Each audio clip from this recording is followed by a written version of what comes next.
Hey everybody, welcome back to my channel. In today's video, I'm going to be sharing my quick and simple recipe for this chunky lime pepper sauce. Now for all of my Guyanese folks out there, this is similar to lime achar. It's just made a little bit differently with a few different ingredients. Nonetheless, this is a quick and simple recipe. It is delicious. And for all of my pepper mouths out there, this is the perfect condiment for you. So if you want to see how I put this together, then please keep on watching.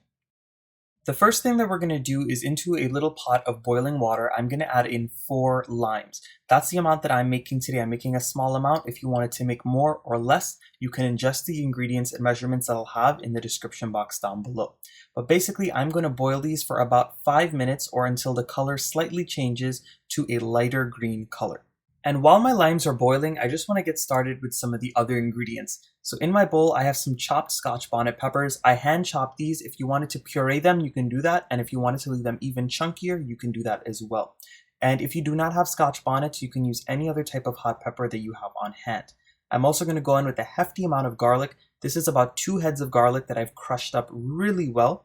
And then I'm also going to season with some salt. At this point, my limes have been boiling for exactly 5 minutes, and what I'm going to do is I'm going to transfer them into an ice bath so this way they can cool down a bit. So basically, I'm just going to leave these in here for about 5 minutes, allow them to cool a little bit, and the reason why is because when you cut into hot limes, the thing is all of the juices are separated and flowing within the lime, so if you were to cut it right away, the juices will spill everywhere.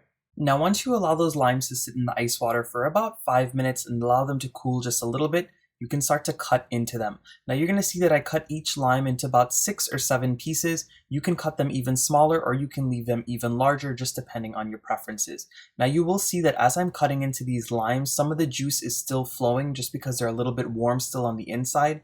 Just make sure that you're careful, and if there's a lot of juice going on your board, you can always tip that into the pepper mixture that we had made earlier, just so everything gets into the same place. Once you finish chopping up all of your limes, you're going to add them into the bowl where you have your chopped pepper, your garlic, and your salt. And as you guys see so far, this recipe has been very simple. At this point, we're just going to add in 2 more ingredients and then we'll be done.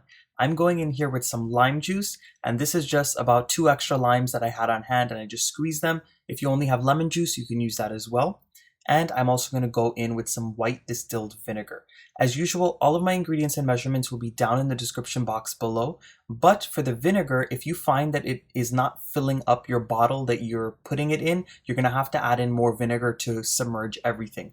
Everything needs to be submerged so this way it is cured properly and it will store properly. If it's not submerged, then this will actually spoil. So once you mix everything really well, it is time to put them into jars or bottles or just something airtight that you can keep them in. So this way this lime pepper sauce can be nice and preserved and you can use it at any time that you want. And that's it guys, that's how quick and simple it is to put together this chunky lime pepper sauce. If you enjoyed this video today, don't forget to give this video a nice big thumbs up, subscribe to my channel and become part of the Matthew's Guyanese Cooking family. And if you click that bell notification icon right next to the subscribe button, you're never going to miss out on any new videos that I post. And of course, drop those comments down below and let me know what I should cook up next. Bye everyone.